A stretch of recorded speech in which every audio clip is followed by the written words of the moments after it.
घोटिया का माँ उसे एक छोटे से डंडे से मार रही होती है क्योंकि वह अपने से 7 साल बड़ी लड़की से प्यार करता है और उससे शादी करने के लिए कहता है, जिसका नाम मुन्नी है। काफी समझाने के बाद घोटिया नहीं समझता है। वह कहता है, मैं 7 जन्म तक मुन्नी से प्यार करता रहूंगा। ये सुनकर उसका माँ गुस्से में उसका मुंडन करवा देते हैं और जनेऊ पहना देते हैं और उसके सामने मुन्नी की शादी किसी और से करवा देते हैं, जिस वजह से घोटिया को बहुत गुस्सा आता है। एक दिन वह अपनी बहन को लेकर चेतुक बारी जाता है, लेकिन उसकी बहन चेतुक बारी के नाम सुनकर वहाँ पर जाने के लिए मना करती है। पर घोटिया कहता है, डर मत, मैं तेरे साथ हूँ। ये कहकर वह उसे एक बड़ा सा पेड़ के पास लेकर जाता है और वहाँ पर मुन्नी को पाने के लिए काला जादू करने लगता है। तभी घोटिया अपनी बहन को वहीं पर बैठाकर जंगल के अंदर जाता है और जंगल से एक उस्तरा लाकर अपनी बहन को मारने के लिए कोशिश करता है ताकि वह उसका बलि दे सके। लेकिन तभी उसकी बहन खुद को बचाने के लिए घोटिया को धक्का दे देती है, जिससे उस पेड़ के नीचे रखा मूर्ति से उसका सिर टकरा जाता है। जब उसके घर वाले वहाँ पर आते हैं तो घोटिया के सर से काफी खून बहने की वजह से वह उनके सामने ही मुन्नी मुन्नी कहकर मर जाता है। इसके बाद उसका अंतिम संस्कार करके उसके शव की राख को उस पेड़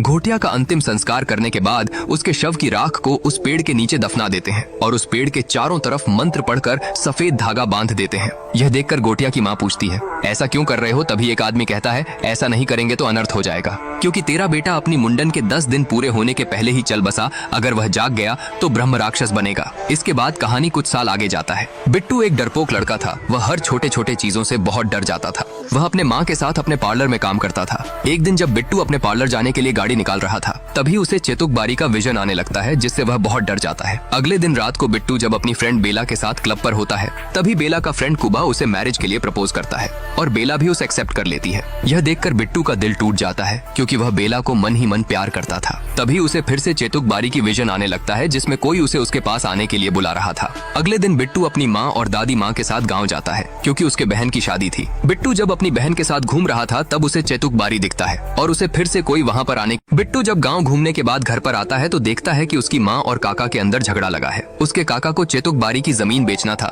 जिसे सुनकर बिट्टू की दादी माँ उन्हें मना करती है और कहती है वह जमीन श्रापित है, जिस वजह से गुस्से में बिट्टू के काका बिट्टू को अपने पिता के मरने के पीछे का वजह बता देते हैं और कहते हैं, तेरे बाप को बोला था चेतुक बारी मत जा, लेकिन पागल था तेरे बाप। सभी का मना करने के बाद भी अकेला ही चेतुक बारी के पेड़ जलाने के लिए निकल गया और पैर फिसलकर समुद्र में डूबकर मर गया। और तू भी उसके तरह पागल है। अपने पिता के बारे में सुनकर बिट्टू को बहुत गुस्सा आता है। वह अपने काका को ऐसे कहने के लिए मना करता है, लेकिन उसका काका गुस्से में उसका कॉलर पकड़ लेते हैं, जिस वजह से बिट्टू को बहुत बुरा लगता है और वह गुस्से में अकेला ही अपने गाड़ी लेकर वहाँ से निकल जाता है और चेतुक बारी के उसी श्रापित पेड़ के पास जाता है, जहाँ पर उसे एक अजीब सा राक्षस दिखता है। इधर जब काफी देर तक बिट्टू घर पर नहीं लौटता है तो सभी बहुत परेशान हो जाते हैं। तभी उन्हें पता चलता है कि बिट्टू अकेला ही चेतुक बारी गया है, जिसे सुनकर बिट्टू की दादी माँ बहुत घबरा जाती है और बिट्टू को बचाने के लिए अपने बक्से से एक चीज को लेकर चेतुक बारी जाती है। बिट्टू चेतुक बारी गया है जानने के बाद उसकी दादी माँ अकेला ही उसे बचाने के लिए चेतुक बारी निकल जाते हैं और उसी श्रापित पेड़ के पास जाते हैं, जहाँ पर वही राक्षस उन्हें देखकर हंसता है,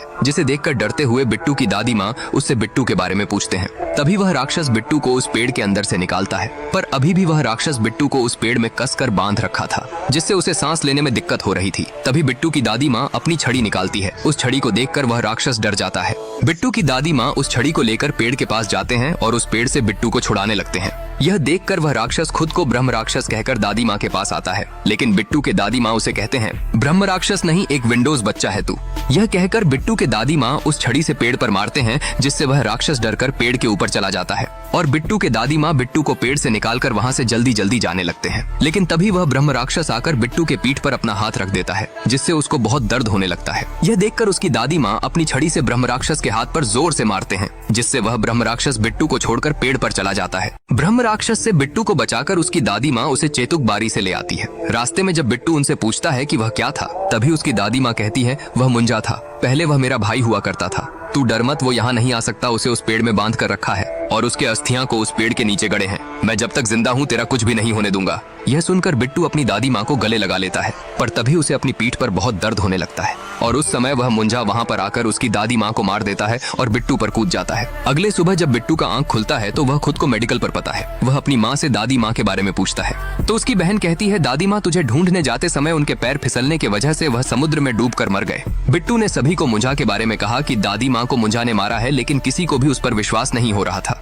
बिट्टू के चाचा बल्लू उसके माँ के मरने के जिम्मेदार बिट्टू को ठहराते हैं और कहते हैं, ना यह अकेला वहाँ पर जाता, ना मेरे माँ उसे ढूंढने जाती, ना उसकी यह हाल होता। ये सब सुनकर बिट्टू की माउस है अपने साथ शहर ले आती है। रास्ते में जाते समय बिट्टू के पीठ पर फिर से दर्द होने लगता है और तभी वहाँ पर वह मुंजा आ जाता है। जब बिट्टू अपनी माँ के साथ शहर आ रहा था तभी उसे फिर से अपनी पीठ पर बहुत दर्द होता है और वहाँ पर वह मुंजा आ जाता है, जिसे देखकर बिट्टू बहुत डर जाता है। लेकिन वह मुंजा उसे आवाज करने के लिए मना करता है और उसे बार बार मुन्नी को ढूंढने के लिए कहता है, जिस वजह से बिट्टू पूरी तरह डर जाता है। अगले सुबह बिट्टू अपने घर पर पहुंचता है, लेकिन उसे अपनी दादी माँ की बहुत याद आ रहा था, इसीलिए वह खाना ना खाकर वहाँ से चला जाता है। रात होने पर बिट्टू को सपने में मुंजा दिखाई देता है, जिस वजह से वह डरकर नींद से जाग जाता है। तभी उसके पीठ पर फिर से दर्द होने लगता है और वहाँ पर सचमुच का मुंजा आ जाता है और उसे घसीटकर दूर फेंक देता है। मुंजा से बचने के लिए बिट्टू भागकर एक कमरे में जाकर छुप जाता है और उस कमरे का दरवाजा बंद कर देता है, जिस वजह से मुंजा वहाँ पर पहुँच नहीं पाता है। लेकिन तभी वह बिट्टू के माँ के पास जाकर उन पर लाइट गिराकर उन्हें मारने के लिए कोशिश करता है, जिसे देखकर बिट्टू बहुत डर जाता है। मुंजा सिर्फ बिट्टू को ही दिखाई दे रहा था। अपनी माँ को बचाने के लिए बिट्टू मुंजा के बात पर राजी हो जाता है और वह रात रात मुंजा को लेकर मुन्नी को ढूंढने लगता है। मुंजा बिट्टू को पूरी तरह मेंटली टॉर्चर कर रहा था, जिस वजह से बिट्टू का तबीयत बिगड़ते ही जा रहा था। अगले सुबह जब बिट्टू का दोस्त उसके घर पर आता है, मुंजा बिट्टू को पूरी तरह मेंटली टॉर्चर कर रहा था, जिस वजह से बिट्टू का तबीयत धीरे धीरे बिगड़ते ही जा रहा था। अगले दिन सुबह जब बिट्टू का बेस्ट फ्रेंड दिलजीत उसके घर पर आता है तो वह बिट्टू का यह हालत देखकर पूछता है, तेरी दादी माँ का गुजर जाने का दुख मुझे भी है, लेकिन तू उनके जाने का गम में कब से ऐसे गांजा फूंकने लगा है। यह सुनकर बिट्टू उसे सब कुछ बता देता है कि मेरी ऐसी हालत के पीछे गांजा नहीं मुंजा है। बिट्टू दिलजीत को मुंजा के बारे में सब कुछ बताता है, लेकिन दिलजीत को उस पर विश्वास नहीं हो रहा था। बिट्टू ने अपने पीठ पर मुंजा का दिया हुआ घाव भी दिखाता है और कहता है, अगर तुझे मेरी बात पर विश्वास नहीं हो रहा है तो आज मेरे साथ मेरे घर पर रुक, लेकिन मुंजा सिर्फ मुझे ही दिखाई देगा, तू बस उसका आवाज सुनना, शायद तुझे सुनाई दे। दिलजीत उसके बात पर राजी हो जाता है। शाम ढलने के बाद बिट्टू के पीठ पर फिर से दर्द होना शुरू हो जाता है। इसके बाद दोनों मुंजा का आने का इंतजार करने लगते हैं। तभी मुंजा आकर दिलजीत के कान के पास जोर से चिल्लाता है, जिससे दिलजीत पूरी तरह डर जाता है। इसके बाद मुंजा क्या चाहता है जानने के लिए दोनों उससे पूछने लगते हैं, लेकिन मुंजा कुछ भी नहीं कहता है, जिस वजह से दिलजीत बिट्टू से कहता है, शायद मुंजा को इंग्लिश नहीं आता है, बचपन से स्कूल नहीं गया। मुंजा क्या चाहता है जानने के लिए जब दिलजीत उससे पूछता है तो मुंजा कुछ भी नहीं कहता है, जिस वजह से दिलजीत बिट्टू को कहता है, शायद मुंजा को इंग्लिश नहीं आता है, बचपन से स्कूल नहीं गया होगा बेचारा। यह सुनकर मुंजा दिलजीत को जोर से एक थप्पड़ मारता है और मुन्नी चाहिए कहकर उनके सामने रखा हुआ टी शर्ट को बीच से फाड़ देता है, जिसे देखकर दोनों डरकर छुप जाते हैं। मुंजा उनको मुन्नी को ढूंढने के लिए कहता है, वरना वह बिट्टू की माँ को मार देने का धमकी देता है। बिट्टू को लगता है शायद मुन्नी उनका गाँव का होगा, इसीलिए अगले दिन सुबह वह अपने बहन को मुन्नी कानितकर नाम की लड़की के बारे में पूछता है, तो उसकी बहन कहता है, कानितकर बाड़ा अपने बगल में तो है, लेकिन उनके फैमिली तो बहुत साल पहले गांव छोड़कर चली गई है, और कहती है दादी माँ के बचपन की कुछ तस्वीर हैं, शायद उनमें मुन्नी मिल जाए। ये कहकर वह उन तस्वीर को ढूंढकर व्हाट्सएप करेगी कहकर फोन काट देती है। रात को बिट्टू की बहन सभी तस्वीर को भेज देती है, जिससे जब बिट्टू और दिलजीत देख रहे थे तभी वहाँ पर मुंजा आ जाता है। वह मुन्नी बिल्कुल बेला की तरह दिख रही थी, इसीलिए वह तुरंत मुन्नी के घर पर जाते हैं, लेकिन मुन्नी अब पूरी तरह बूढ़ी हो चुकी थी। जब बिट्टू अपनी दोस्त बेला से बात कर रहा था तभी मुंजा आकर बेला को घूरने लगता है, जिस वजह से बिट्टू बहाना करके तुरंत बेला के घर से चला आता है। घर आने के बाद बिट्टू और दिलजीत मुंजा से बात करने की कोशिश करते हैं कि अब तो तुम्हें मुन्नी मिल गया है, हमें छोड़ दो। लेकिन तभी मुंजा उनसे कहता है, अब मुझे मुन्नी नहीं बेला चाहिए, मैं उससे शादी करूंगा, तुम उसे चेटुक बारी की उसी पेड़ के पास लेकर आओ। जिसे सुनकर बिट्टू पूरी तरह चौंक जाता है, इसलिए वह दोनों एक पादरी के पास जाते हैं, जो बिट्टू के पीठ पर हुआ घाव को देखकर जान जाता है कि इसके पीछे मुंजा पड़ा हुआ है। वह बिट्टू और दिलजीत को एक किताब दिखाकर कहता है, अगर किसी ब्राह्मण लड़के के मुंडन की 10 दिन पहले ही मौत हो जाए तो वह ब्रह्म राक्षस बनता है, मतलब मुंजा बनता है। मुंजा सिर्फ अपने खून के रिश्तेदारों को दिखता है और उसका बस एक ही मकसद होता है, अपनी लाइफ की अतिरिक्त इच्छा को पूरी करना, खास करके मैरिज। इसीलिए उनके अस्थियों को किसी पेड़ के नीचे गाड़कर उस पेड़ में उसे बांध कर रखते हैं। यह सुनकर बिट्टू उस मुंजा से पीछा छुड़ाने के लिए पादरी से मदद मांगता है। पादरी कहता है, अगर तुम उसे मार दोगे तो उससे पीछा छुड़ा सकते हो। शादी करने के लिए उसे एक शरीर का जरूरत होता है, इसलिए उसे बकरी के अंदर जाना पड़ता है। मुंजा के फैमिली में से किसी के भी शाम ढलने के बाद बिट्टू के पीठ पर दोबारा दर्द होने लगता है और तभी वहाँ पर मुंजा आ जाता है। जब मुंजा बेला और कुबा को एक दूसरे से बात करता हुआ देखता है तो उसे कुबा पर बहुत गुस्सा आता है, इसीलिए वह उसके पैर को पकड़कर घसीटकर जंगल के अंदर ले जाता है। बेला और बिट्टू उसे जंगल से बचाकर तुरंत मेडिकल ले जाते हैं, तो डॉक्टर उसका चेकअप करके कहते हैं उसके दोनों गुलाब जामुन को जंगली कुत्ते ने खा लिए हैं। यह सुनकर बेला बहुत घबरा जाती है। तभी वहाँ पर फिर से मुंजा आ जाता है, जिस वजह से बिट्टू और दिलजीत बेला से दूर चले जाते हैं। मुंजा उनसे बार बार बेला लॉगिन कह रहा था और बेला से अभी शादी करने के लिए कहता है, तो दिलजीत मुंजा से कहता है, मुंजा जी सब्र करो, सब्र का फल मीठा होता है। तो मुंजा उससे कहता है, तेरा गुलाब जामुन भी मीठे होंगे, खाऊं क्या? यह सुनकर दिलजीत डर जाता है। तभी वहाँ पर बिट्टू की बहन भी आ जाती है और उसे भी मुंजा दिखाई देता है। मुंजा को देखकर वह बहुत डर जाती है, लेकिन बिट्टू और दिलजीत उसे सब कुछ समझाते हैं, तो वह भी अपने भाई का मदद करने के लिए राजी हो जाती है। जिसके बाद बेला की शादी मुंजा से करवाने के लिए बिट्टू और दिलजीत एक नारियल के अंदर शराब मिलाकर बेला को पिला देते हैं ताकि उसे होश न हो। इसके बाद रुक्कू और दिलजीत जाकर एक पादरी मुंजा को मारने का उपाय बताकर बिट्टू को कहता है उसे शादी करने के लिए एक शरीर का जरूरत होता है, इसलिए उसे बकरी के अंदर जाना पड़ता है। मुंजा के फैमिली में से किसी के भी खून से अगर बकरी के सिर पर ऐसा निशान बना दो तो मुंजा तुरंत बकरी के अंदर चला जाता है और उसके बाद उस लड़की का बलि देकर वह उसे अपने साथ ले जाता है। लेकिन अगर तुम ये मुंजा वाला बकरी को शादी से पहले मार दोगे तो मुंजा खत्म हो जाएगा और यह शादी उसी पेड़ के नीचे होगा जहाँ पर मुंजा का अस्थियां गड़े होंगे। यह सुनकर बिट्टू और दिलजीत मुंजा से पीछा छुड़ाने के लिए बेला के पास गए और उसे झूठ मूठ का वीडियो शूटिंग करने के बहाने अपने साथ गाँव जाने के लिए मना लिए और उसके बाद बस में गाँव की तरफ निकल पड़े। बिट्टू, दिलजीत और बेला के साथ साथ उनके साथ बिट्टू के माँ भी गई होती है। वह सभी गाँव में रुक्कू के घर पर रहते हैं, जिसके बाद वह बेला का झूठ मोड़ का वीडियो शूटिंग करने लगते हैं ताकि उसे उन पर कोई भी डाउट न हो। उनका शूटिंग खत्म होने के बाद बिट्टू और बेला एक जगह पर बैठकर बातें कर रहे थे। तभी वहाँ पर बेला की बॉयफ्रेंड कुबा उसे मनाने आता है और बेला भी उसके बातों पर राजी हो जाती है और फिर से उसके साथ पैचअप कर लेती है, जिसे देखकर बिट्टू का दिल दोबारा टूट जाता है। कुछ समय के अंदर शाम ढल जाता है और बिट्टू के बेला की शादी मुंजा से करवाने के लिए बिट्टू और दिलजीत नारियल के पानी में शराब मिलाकर बेला को पिला देते हैं, जिससे उसे होश ना हो और उसे अपनी शादी का याद ना हो। इसके बाद रुक्कू और दिलजीत जाकर एक बकरी को चुरा कर लाते हैं। पादरी उन्हें मुंजा जो भी कहेगा उसे फॉलो करने के लिए कहता है ताकि मुंजा को उन पर शक ना हो और कहता है तुम शादी से पहले उस बकरी वाला मुंजा को मार देना, जिससे मुंजा मर जाएगा। अगर गलती से भी वह निशान किसी और के ऊपर बन गया तो तुम्हारा गेम ओवर हो जाएगा। मुंजा उन्हें बेला को उस पेड़ के पास लेकर जाने के लिए कहता है और शादी करने की पूरी तैयारी करने के बाद बिट्टू को अपनी खून से बकरी के सिर पर वह निशान बनाने के लिए कहता है, जिस वजह से बिट्टू अपनी खून से बकरी के सिर पर वह निशान बनाता है। निशान बनने के बाद तुरंत उस बकरी के अंदर मुंजा का आत्मा चला जाता है, जिसे देखकर बिट्टू उस बकरी को मारने के लिए पकड़ लेता है और रुक्कू मंत्र पढ़ने लगता है। लेकिन तभी बेला नशे की हालत में बिट्टू को धक्का देकर उस बकरी को अपनी गोद में उठा लेती है, जिस वजह से बकरी के अंदर से मुंजा की आत्मा निकलकर बेला के अंदर घुस जाता है और बेला की आत्मा निकलकर उस बकरी के अंदर घुस जाता है। मुंजा बेला के अंदर घुसने के बाद बिट्टू रुक्कू और दिलजीत को मारने के लिए उनके पीछे पड़ जाता है। विक्की रुद्र भैया और बिट्टू को कहता है हमें उस सरकटा पुरुष को हराने के लिए स्त्री को बुलाना होगा। यह सुनकर बिट्टू और रुद्र भैया ना चाहते हुए भी चिट्टी और सभी लड़कियों को बचाने के लिए स्त्री को बुलाने के लिए राजी हो जाते हैं। इसके बाद विक्की और बिट्टू स्त्री को बुलाने के लिए जेना के पास जाते हैं, क्योंकि जेना के अंदर अभी भी स्त्री की कीटाणु है, सिर्फ वही स्त्री को बुला सकता है। विक्की और बिट्टू जेना को रुद्र भैया के नाटक में स्त्री का अभिनय करना है झूठ बोलकर उसे गाँव जाने के लिए मना लेते हैं। नाटक के बाद सुनकर जेना भी उनके साथ जाने के लिए राजी हो जाता है। इसके बाद वह तीनों गांव की तरफ निकल जाते हैं। गांव में पहुंचने के बाद रुद्र भैया, बिट्टू और विक्की मिलकर उसे सब कुछ सच सच बता देते हैं, जिसे सुनकर वह स्त्री को बुलाने के लिए मना करता है। लेकिन रुद्र भैया और विक्की और बिट्टू उसे इमोशनल ब्लैकमेल करके स्त्री को बुलाने के लिए मना लेते हैं, जिसके बाद वह तीनों आधी रात में स्त्री को बुलाने के लिए एक पुरानी महल में जाते हैं, जहाँ पर वह तीनों जेना को अकेला छोड़कर छुप जाते हैं। रुद्र भैया और बिट्टू जाकर एक साथ एक जगह पर छुप जाते हैं, लेकिन विक्की उनसे अलग हो जाता है। जब रुद्र भैया और बिट्टू देखते हैं कि विक्की उनके पास नहीं है तो वह डरते हुए विक्की को ढूंढने के लिए निकल। मुंजा बेला के अंदर घुसने के बाद बिट्टू, रुक्कू और दिलजीत को मारने के लिए उनके पीछे पड़ जाता है, लेकिन वह उनके तरफ आते समय उसका पैर एक जड़ में टकराने की वजह से वह नीचे गिरकर बेहोश हो जाता है। जब पादरी यह सब सुनता है तो उन्हें तुरंत बकरी को लेकर उनके पास आने के लिए कहता है, वरना वह हमेशा के लिए बेला को अपने साथ ले जाएगा।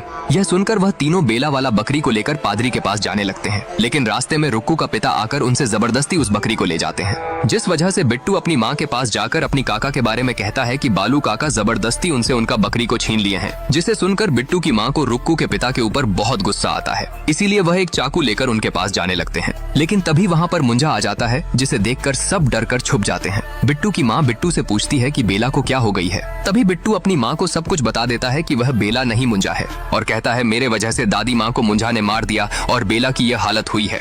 अगर मैं उस दिन अकेला वहाँ पर ना जाता तो आज ये हालत नहीं होता। यह कहकर वह रोने लगता है। तभी मुंजा छत को तोड़कर वहाँ पर आ जाता है और बिट्टू को मारने के लिए जैसे ही आगे बढ़ता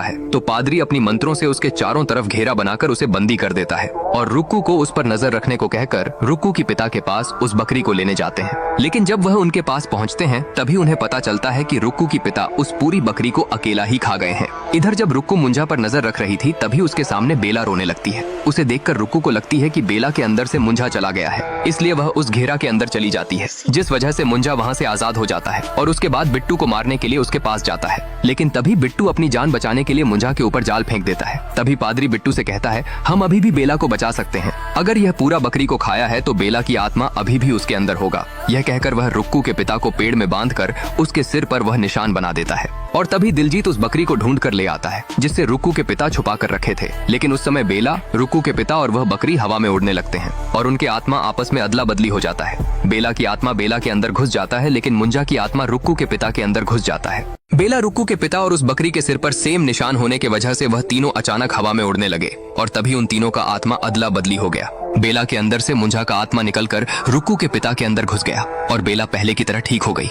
बेला को ठीक देखकर बिट्टू बहुत खुश हो गया, लेकिन तभी मुंजा उठकर खड़ा हुआ। रुक्कू के पिता के अंदर मुंजा को देखकर सभी बहुत डर गए। रुक्कू के पिता के अंदर घुसने के बाद मुंजा पहले से ज्यादा ताकतवर हो चुका था, इसीलिए वह सभी को एक एक करके मारने लगा। यह देखकर बिट्टू बेला को बचाने के लिए बेला को लेकर वहाँ से भाग जाता है और पादरी मुंजा को रोकने के लिए कोशिश करता है, लेकिन मुंजा पादरी को एक ही बार में मारकर दूर फेंक देता है और उसके बाद बिट्टू के पास जाता है। मुंजा को देखकर बिट्टू और बेला बहुत डर जाते हैं। मुंजा बिट्टू के तरफ तेजी से भागकर उसके ऊपर कूद जाता है और उसे जख्मी कर देता है और उसके बाद बेला को घसीटकर उस पेड़ के तरफ लेने लगता है। यह देखकर बिट्टू पूरी तरह टूट जाता है और रोने लगता है। तभी उसके पास उसकी दादी माँ आती है और उसे कहती है, तुम्हें पता है बिट्टू, इन राक्षस में शक्तियाँ कहाँ से आती हैं? क्योंकि हम इनसे डरते हैं। इस डर को मिटा दो तो कैसी शक्तियाँ और कैसा राक्षस। बिट्टू की दादी माँ बिट्टू को कहती है, तुम्हें पता है बिट्टू, इन राक्षसों में शक्तियाँ कहाँ से आती हैं? क्योंकि हम उनसे डरते हैं। इस डर को ही अगर मिटा दे तो कैसी ताकत और कैसा राक्षस। जिस लड़की से तू प्यार करता है आज तू ही उसे बचा सकता है। पूरी जिंदगी तू सिर्फ एक हवा का झोंका बनकर रहा है, अब तूफान बन।